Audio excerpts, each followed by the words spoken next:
So it can only support IP version 4. It can't support IP version 6 stuff. Now, in a more modern switch, if you went to the global configuration mode and you said switch database manager, preferences, you only have the choice of default and quality of service. And there's not the one in there that we need to do to IP version 6 stuff. So let's fix this problem by updating the iOS. So what I'm going to do is go into the topology here,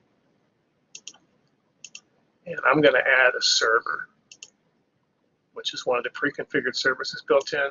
Normally we would add a PC, but I'm going to add a server. A server is just a PC that's has some more features and more advanced software added to it, and then I'll connect the two of them together. So I'll connect the server's Ethernet port to the switch's first port off the top of your screen, but it's connected now. The light is orange, and after about 50 seconds, it'll change back to green, just like a real switch would, because it's doing some checking for broadcast loops, and then it'll come up and out for us. So while we're waiting for that to occur, let's go to the server and bring him up here. You see in your screen here, here's the server. And I'm going to go ahead and put some configuration on that server. I'll go to the desktop. This looks just like the configuration that we do for the PC host, client PC host that we use, plain old PC. So I'll make this guy, what did I make the switch? I made him 192.168.1.2. I'll make him 192.168.1.11. And there's no default gateway in here, no routers in here at this time, so we don't have to worry about that setting. Okay, I shouldn't have clicked that. I should have clicked this. So I'm going to go to the command prompt, and let's see if I type ipconfig. I have an address. Can I ping the 192.168.1.2 management address of my switch? I hope I can.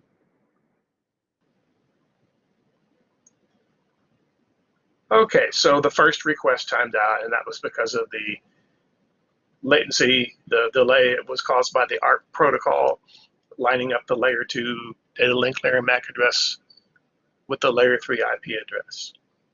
Okay, so we can ping back and forth from those now. And so here's what I want to do is if I look at the services tab of this server, there's a Tftp server built into this pre-configured server. And what we want to do is go down here and look. Remember the iOS that switch had? I'm going to go down to the 2960 switches here. It had one of these, the 112.2. I would rather have this one here, the 15.0, the newer one, because that one is a more modern one. I'm going to Control-C and hope that's clipped into the clipboard and see if that can work, because I don't want to have to type that in when I go back to the switch and copy it. Okay, so the TFTP service is on. Now, TFTP is a sort of a stripped-down version of FTP, Trivial File Transfer Protocol. It's great. It's very widely used for routers and switches. For example, if your cable modem provider updates the operating system, the software, the firmware on your cable modem, they'll TFTP into it. If you pay for a higher level of service and you're getting a higher speed, they'll TFTP the configuration file to that. This is similar to our iOS operating system file and our startup configuration file or running configuration file. So that's often used to, for example, back up the configuration of the device or copy a new operating system, which is what I want to do. I want to copy a new operating system to the switch. Okay, I'm going to go to the switch now. Bring it back over here where it's visible for you guys. And test the two-way ping capability here. He was 192.168.1.11. And I have good connectivity to the server with the TFTP service on it that I wish to connect to. Okay, so it's always a good idea to try to ping first to make sure you actually have IP connectivity, because if you can't ping the device that has that service on it that you need to connect to, you're probably not going to be able to connect to that service. So I want to copy from the Tftp Server to my flash memory. Oh, before I do that, let me go back and let me do the dir command here, which is like show flash. And you see the version, make the screen wider. Okay, here's the version of the iOS that we have present here. This is the old 12.2. So the iOS file name convention is, this is a 2960 switch.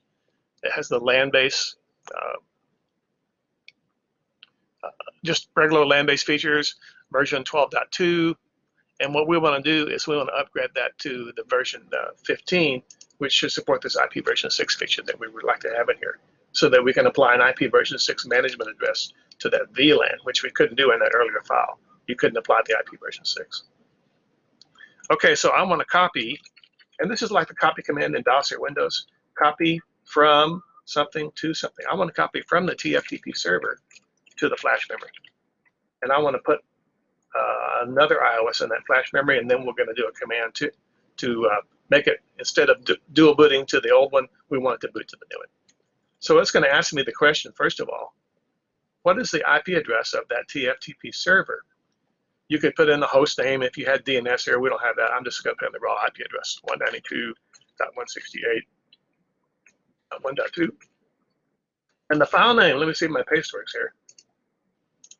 Oh, good, I didn't have to type all that stuff in there, because these file names are kind of convoluted. So that's the source file name that's present on the Tftp server, and I want to copy it to the flash drive on this machine. Okay, I should be able to press enter.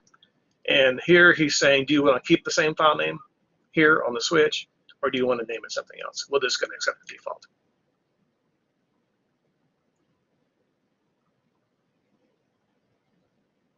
And it looks like it's trying to copy here.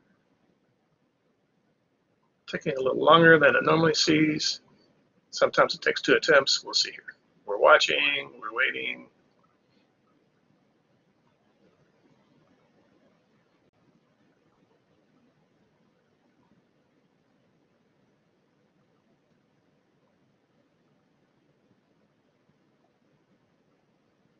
And it timed out for some reason, so let's try it again here. Let me see. We're going to try it. 192.168.1.11. It works perfectly well when I try this beforehand, but when I try this with you guys, we have some problem. So we'll try one more time. 192.168.1.11. Copying from that Tftp server. File name is this. This is the, hey, it worked fine that next time. Okay, good. Now, directory, and look here, we have our old file name, 12.2, and we have our new version, 15.0, a later version. And we want to make it use that later version. Well, right now, the operating system that's in command at the moment is the 12.2 version. And we want to make it be the other one. So here's what we're going to do with that command. We're going to go to the configuration mode. And we're going to issue the command boot system, and we're going to say, normally the default response of a device when it boots up is if there's more than one copy of an iOS loaded in the flash, it just takes the first one in the listing. Well, the first one is the old one. We don't want that one. So we're going to tell it to use that one instead. Okay, so I will do a copy run start, save this configuration. And I'm going to reboot the switch. And it looks like he's loading 15.0 iOS. Now, if that's the case, and it loads properly, we should be able to go in and change that switch database manager configuration to what we need it to be. Okay, I'm going to go to the privilege exec mode. And what I want to do now is I'm going to go into that, let's do the show switch database manager right now.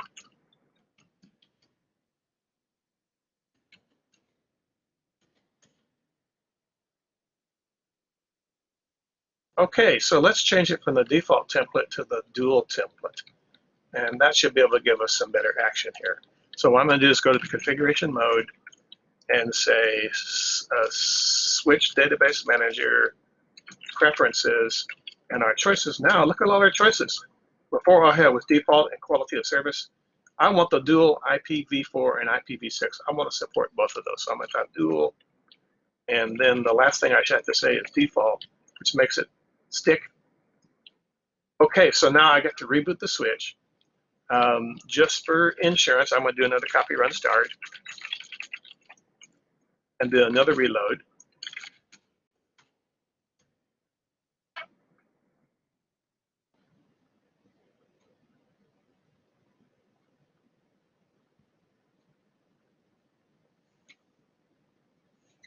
And while it's reloading, I'm going to check attendance real fast to show that here it wasn't that I didn't get yet. Okay, I see a couple guys hang loose. I'm going to tag you guys as present.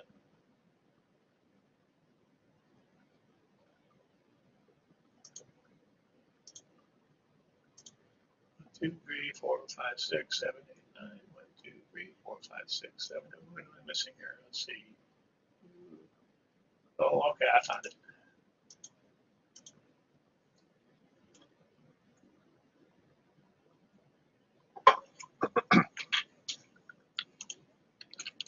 Okay, now let's see if we can apply an IP version 6 address. We could not do this before. Absolutely could not do this before. Okay, I'm going to go to the configuration mode, and I'm going to go to the interface VLAN 1. And can I apply an IP version 6 address now? Hey, look at that, I can do it. So how about 2020::2 /64.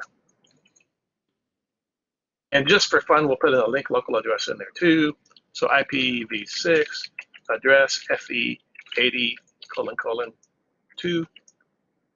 Oh, space link local. There we go. Now, there's a little bug in Packet Tracer, and if you do the show run, you'll see that we have this command here for the IP version 4, but the IP version 6 address code we typed in is not in there. Now, on a real switch, it would show up in there. This is just a little limitation of Packet Tracer, but I can do a show IPv6 interface VLAN 1, and that shows it. Yeah, there's my 2020::2 address, and there's my link local address that's been configured there. FFO2 has been configured. So we're okay here, and we should be able to ping this address and use it in labs. So in the future, if you ever run into a lab that wants you to apply an IP version 6 address to the 2960 switch, this is the workaround for doing this. On a real switch, we still have to do these things on a real switch. We still have to go into this switch database manager, and on the real switches on our real lab, they reset themselves back to the default template just by themselves after a couple of reboots. So always check when you're doing a lab in the real student lab room in the business building, room 1125. When you're doing it on this Packet Tracer, by default, you're going to get this one when you can upgrade it. Now, a request has been put into the Cisco help desk to make this fix that once you do this on the switch, it remains set up. You have to go through this 2 reboots to do this every time. But in the meantime, this is our workaround to do this. Okay, now I'm going to go ahead and blow this away. And what we're going to look at next is these labs 6225 and 6337. So let me look at 6225 first. I'll stop sharing this. I just want to bring the screen so we see what we're doing here. Application window 6225. Now let me give you the gotchas about this lab before I drag the machines into topology and tell you how to get started with that. So we talked about VLANs, and VLANs are the feature that takes a switch and divides it. Normally a switch is one big broadcast domain and everybody can hear everybody else's stuff.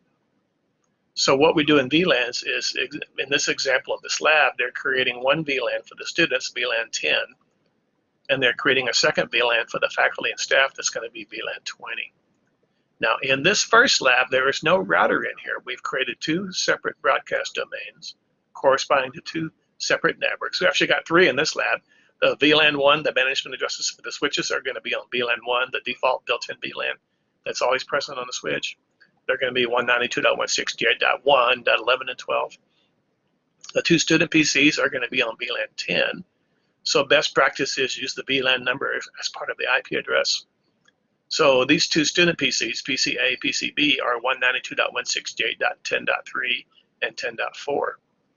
The teacher machine, the faculty machine, is on the faculty VLAN, VLAN 20, so he's been given an address of 192.168.20.3.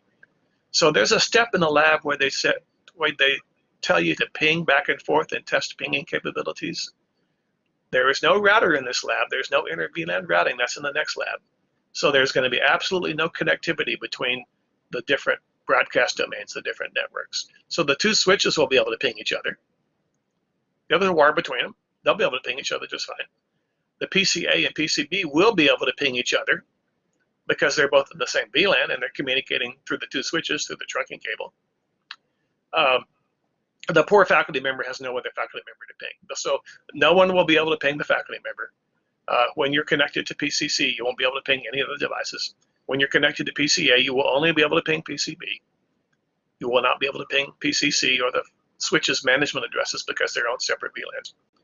And so there's going to be, you'll be terror stricken when you come to that step and it says, ping all these addresses, and why did they fail? And the reason is, well, they're in separate VLANs right now.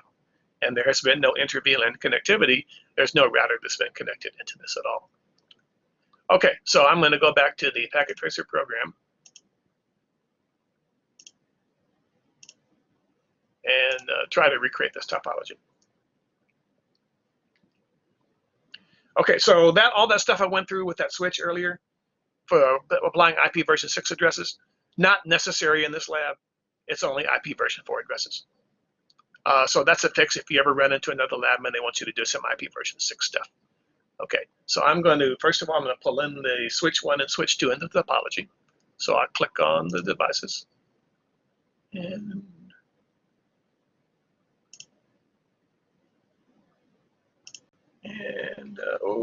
I guess I got to go down and click on the row in here. There we go. I was clicking on my picture in my Collaborate instead of it didn't do anything.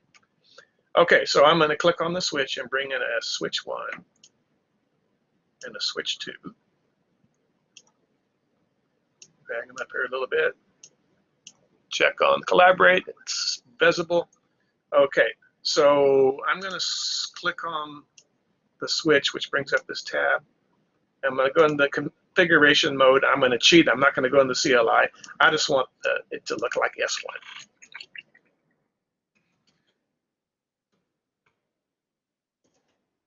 So now it kind of matches the diagram S1. And I'll do the same thing on the second switch.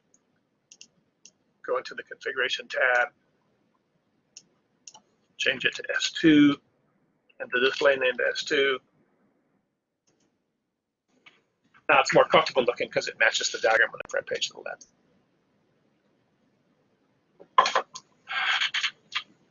Okay, now let's bring in our 3 PCs. I'll do the teacher machine first. I'm the teacher, I'll do mine first. Yeah, okay, how's that? So I'm gonna click, before I click that server, I just need a regular desktop PC now. So I'm gonna click on the PC. C, he's gonna be made to be PCC. I'll click on the configuration tab and change this name to PCC. And then let's repeat that for PCA and PCB. I'll bring in PCA.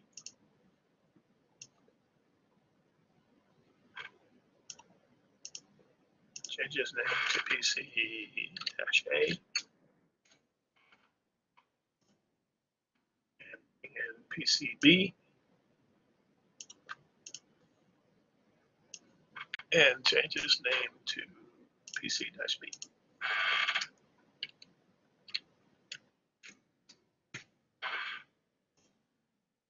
Okay, and now it slightly resembles the layout on the front page of the lab, and I'm going to now add the connectivity, and then we'll go and take a look at the second lab, how we would get that going. So remember on this lab then, you're not going to be able to ping back and forth, except PCA and PCB should be able to ping back and forth between each other once you configure all the switches properly. Switch 1 and switch 2 should be able to ping each other because they're on the .1 network. PCA and PCB are on the .10 network. And PCC, the simulated faculty machine, is on its own VLAN 20 with a .20 address, and he won't be able to ping anybody unless we drag other faculty machines into this. So I'm going to click on the jagged lightning bolt.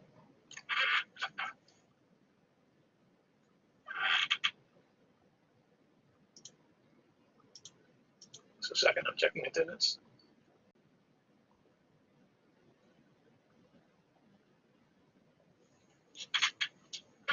And I'm going to choose the solid black line, the bold line, which is the standard Ethernet connection. So I'm going to make this resemble the first page of the lab. I'm going to make a connection between PCA and just use his single Ethernet connection. And I'll connect that to port number 6, which is off the top of your screen. The light has turned amber or orange. It'll turn green within a minute. That's due to the spanning tree protocol, which is something that prevents broadcast storms, and we'll get that in a later chapter. Okay, I'm going to now click the black line, the bold line once again for standard Ethernet connection, copper straight through Ethernet connection. Click on the PCB, and he's supposed to connect to number 11.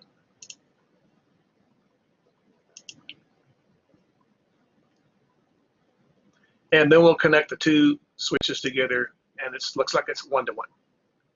So click on port number 1. Click on port number 1. It's off the top of your screen, but I promise you it's there. And then we'll make the final connection here. We'll put a solid Ethernet cable between PCC's Ethernet connection, and he goes into the port 18. Okay, so the connections are made now, and then you'll go through and you'll complete this lab, and you'll assign IP addresses to the devices. I haven't assigned any addresses to any of these devices. I haven't assigned any configuration to the switch. And so you go through and complete that. Just watch out for those gotchas. Only the two guys in the same VLAN numbers will be able to communicate with each other. Only PC A and B will be able to communicate with each other. Only switch 1 and switch 2 will be able to communicate with each other. No PC will ping any switch. PCC won't be able to ping anything. The two switches will be able to ping each other. PC A and B will be able to ping each other, and that's going to be all that's going to work on this one. Okay, I'll stop sharing this, and let's look at the second lab.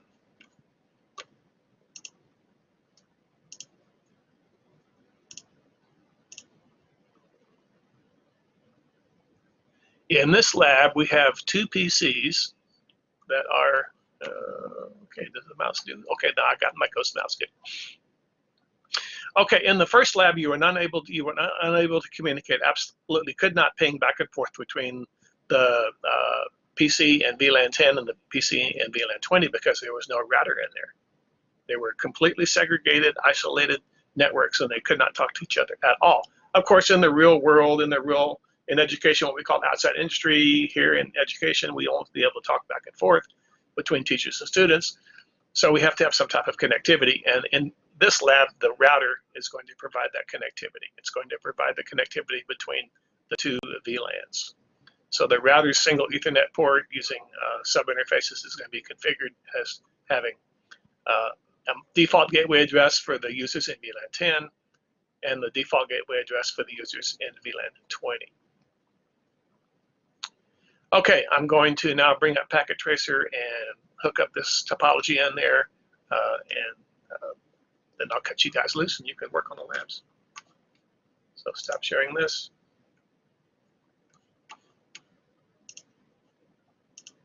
Share a Packet Tracer. And I'm going to go into my Packet Tracer now and open a new topology.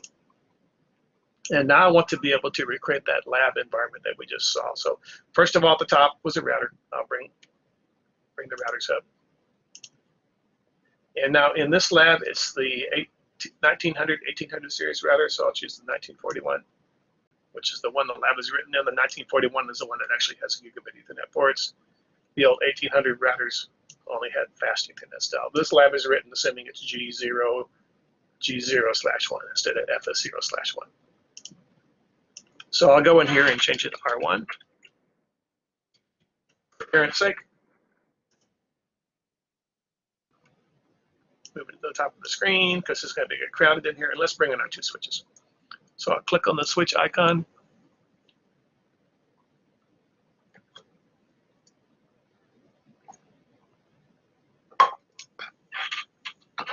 And I'll bring in the first switch, S1.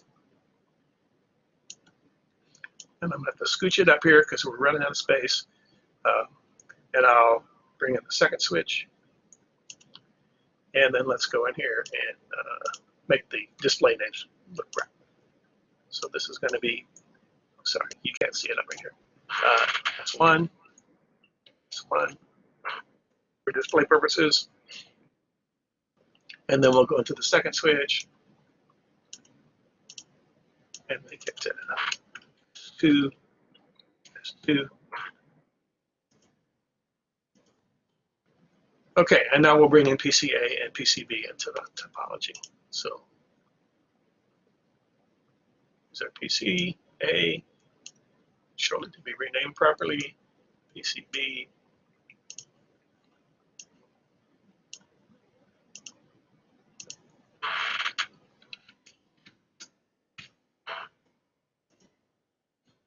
PCA, and we'll fix the other one.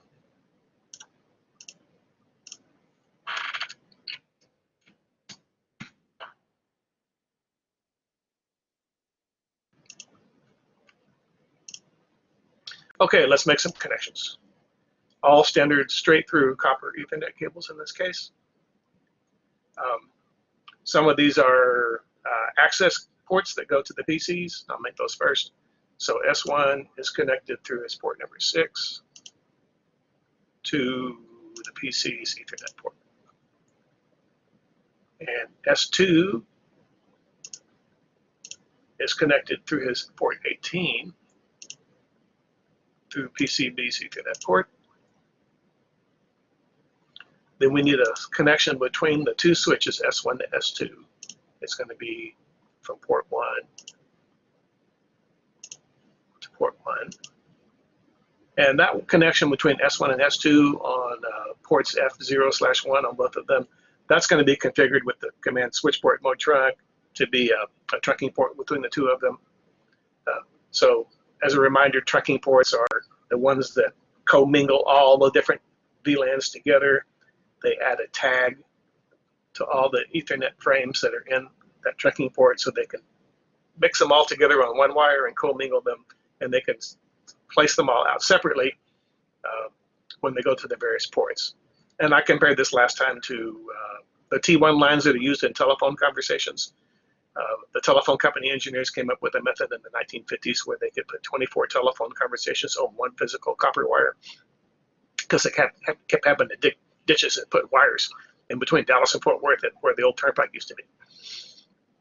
So when they came up with this method, they converted all the analog voice conversations of 24 telephone conversations that were happening simultaneously into digital patterns, kind of like a CD, music CD converts analog music into digital bits.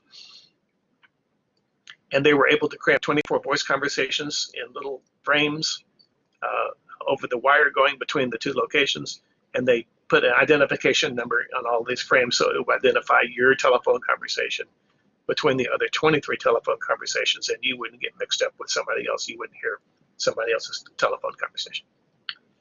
Okay, one more connection to make. I need to connect an Ethernet cable between the gigabit 01 connection on the router and port number 5. Again, notice that the light has turned amber or reddish on the switch ports. These two switches are completely unconfigured at this time. All the ports will come up and up within 50 seconds of a wire being plugged into them. They're not administratively shut down. They're ready to go. They'll simply say down, down if there's no wire plugged in. And then they'll say up and up as soon as a link comes up. Routers, on the other hand, unlike your home router, which kind of works out of the box with cable people, Cisco type routers, industrial managed routers, they're administratively shut down by default. So you have to remember to do the no shutdown command when you do configure those. And it's going to turn amber here any second. Oh no, why is he not turning? Why is it not turning amber? It's because the wire on the router isn't up yet. So I'm going to do one configuration on the router here just to do that, so we can watch that light turn. So here are the R1. Go to CLI. So press it on your screen. Okay, good deal. So if I do a show IP interface brief, and the screen is squashed. switch the screen out. We see that the gigabit port 01 is administratively shut down at this point. So I'm going to go ahead and go to the configuration mode. Oops, caps lock, config T. Good thing the iOS is not case sensitive. And I'll do the no shutdown command. And maybe I should say interface gigabit 0/1. And then say no shutdown.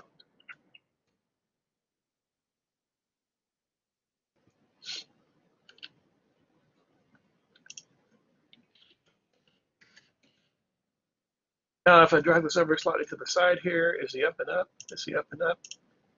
If I type show IP interface brief, he says he's up and up. And what is the, have we talked about Cisco Discovery Protocol yet? If I do a show Cisco Discovery Protocol neighbors, I see I have a neighbor S1. So I'm connected. So this is a good recommendation that I always urge to do in any type of lab is simply plug the devices together, do a no shutdown on the ports if they need to be shut down, like on a router. You don't have to assign IP addresses. Cisco Discovery Protocol is a data link layer protocol. And this will simply prove, oh yeah, my gigabit 01 port on my router R1, the other end of that cable is the fast Ethernet port 05 on the switch, and that's what it was supposed to be plugged into. So some of these labs that are coming up are going to be 3 router labs where you want to, a common mistake is you think you plugged into the console cable for router 1 and you're actually plugged into router 2 and you configure a configuration on that router that's not going to be proper for that. It's not going to be consistent. And you have to start all over again. And it makes you lose time. So if you simply take the steps and router 1, 2, and 3 are in a triangle, they're connected together with serial cables, just do a no shutdown on all the serial ports. Name the host name on the routers. You don't have to apply any IP addresses, just do the no shutdown on the serial ports. Give the routers host names. And then check with R2, the man in the middle, and he should be able to see R1 off this left side to S00, and R3 off to the right side on S001. And then when you go ahead and start configuring the device, you'll know that your wiring is proper. You'll have confirmed your wiring is proper before you proceed. That's just a little baby steps technique that I suggest when we start doing Cisco labs and we're not used to wiring things up yet. Okay, everything's green. And now with this topology completed, the student is now free to go ahead and start doing the lab. And I'm going to stop at this point. I've covered the setup for the 2 labs, 6225 and this lab 6337. I showed you how to fix the management problem with IP version 6 on the 2960 switch, if we ever have a lab in the future that requires that. So let's see, one final check here.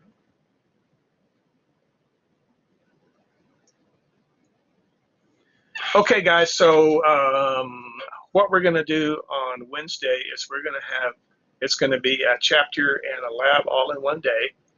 I'm going to cover the PowerPoint slideshow for the material that's in the Chapter 7 lab, and then we'll have an assigned lab for that, which I believe is the access control lists.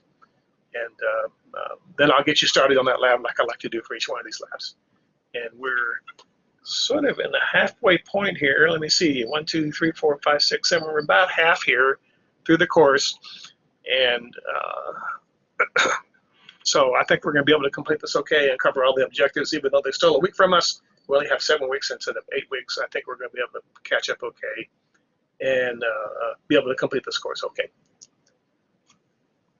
Okay, so this is Mark. I'm going to mute the microphone, saying bye-bye, and we'll see you guys next time. Thank you for coming to this online collaboration session today, and I really do look forward to meeting with you guys again next time.